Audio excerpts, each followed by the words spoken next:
Inspired by Jekyll Island, Georgia. Whatever. Jekyll Brewing. It's Hop Dang Diggity!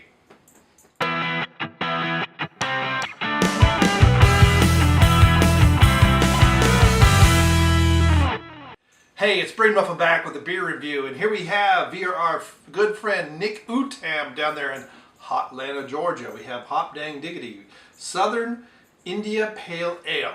Now this one had a Best By the 15th of September. However, it's been in my refrigerator for longer since before then. So I'm hoping that the refrigerator has saved this beer, but we'll see. Beer like it ought to be what? Beer like it ought to be. Oh, duh, I read that wrong. See, emphasis is so important. Emphasis.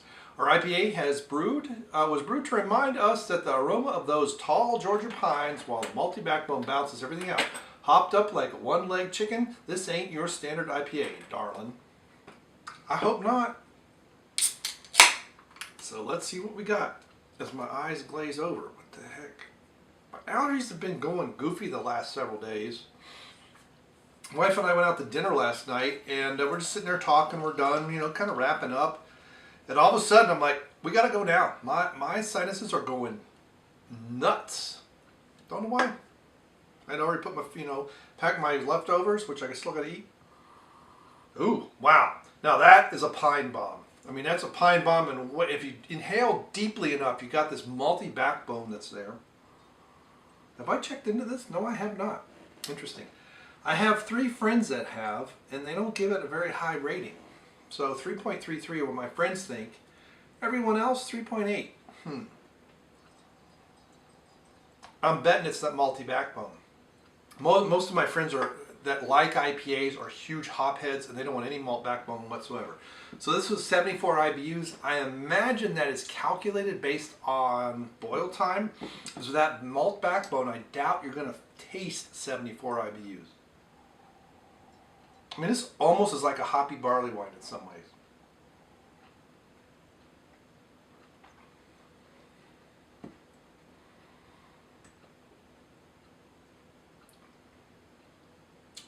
Yeah, I mean, it tastes like a 1-year-old hoppy barley wine. That's very interesting. Now I see why my friends didn't give it very high marks. Because it's one of those beers that, this is kind of cold yet, but as that malt opens up, the malt sweetness is going to be very noticeable, especially about mid-mouth and further back. And if you're expecting a huge IPA hop bomb, some people are like, well, I don't like it, it's too malty, it's too sweet. It's not a sweet beer by any stretch of imagination, but that hop bitterness is going to get really tempered by that unfermented malt backbone. See, there go my sinuses. Golly dang, I don't understand. My nose has been itching off and on for a couple days.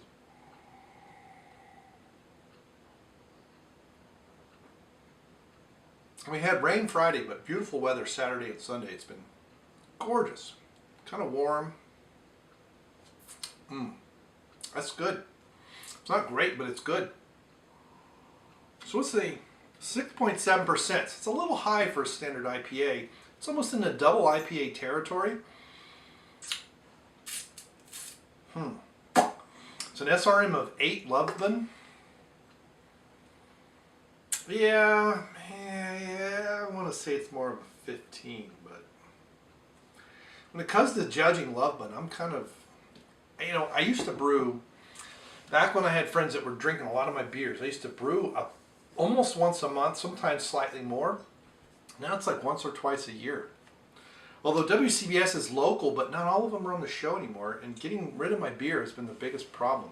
I got so many empty bottles now, it's insane. I used to have like 30 empty bottles because everything would be out, and most people I give beers to would drain them and then send them back, sometimes send me more bottles. But some of it's time, but a lot of it's getting rid of it. I know several home brewers that don't brew anymore because there's so much beer to enjoy. But anyway, I digress. This is why I put a timer on, because I've been blabbermouth today. I've had the camera shut off on me twice. So yeah, I understand why my hophead friends don't fully like this beer. It's like, okay, it's like a 3.5 to them. This is a 3.75 to 4 territory for me because that malt backbone is supposed to be there on purpose. But there's a dankness that comes in mid-sniff, so you can have the hoppy, piney aroma, and then as you inhale deeper, there's a dankness, and then it becomes malt. My guess, it's probably from some citra hops. There's probably a little hint of citrus in there that I'm not quite picking up. But there's definitely a dankness in there, and I know a lot of people that don't like the dankness. When I make this, is, when I use citrus, sometimes it does have some dankness. So this is probably why some people think this beer is kind of over its limit. Should have had it like 3 months ago or something.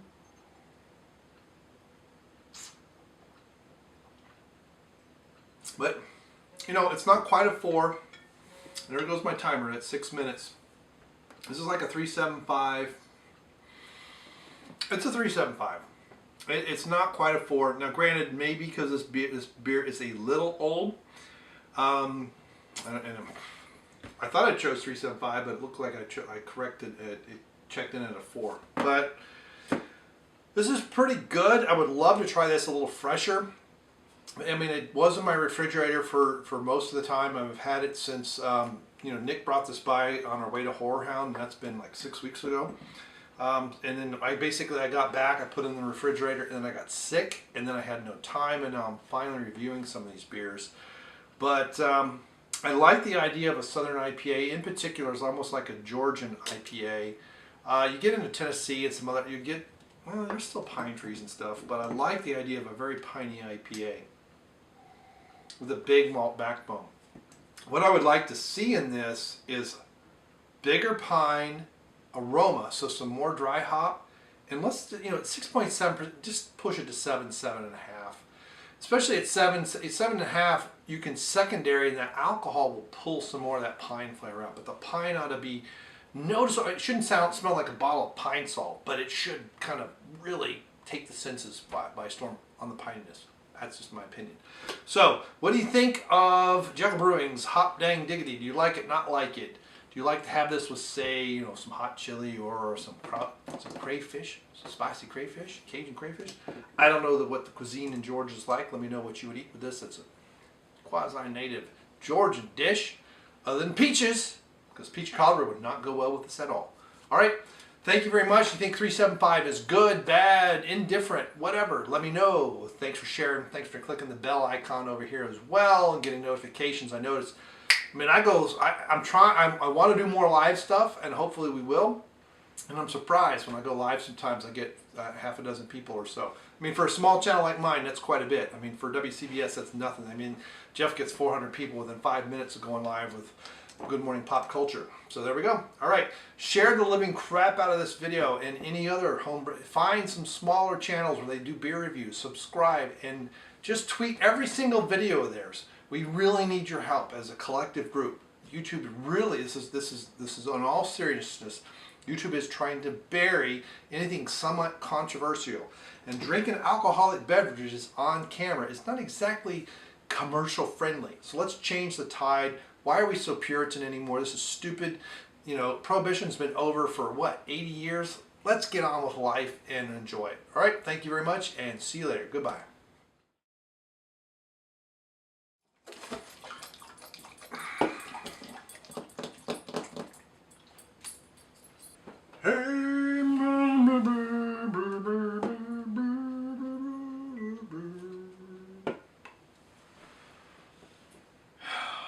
Hop dang diggity. Why is my back bothering me so much today?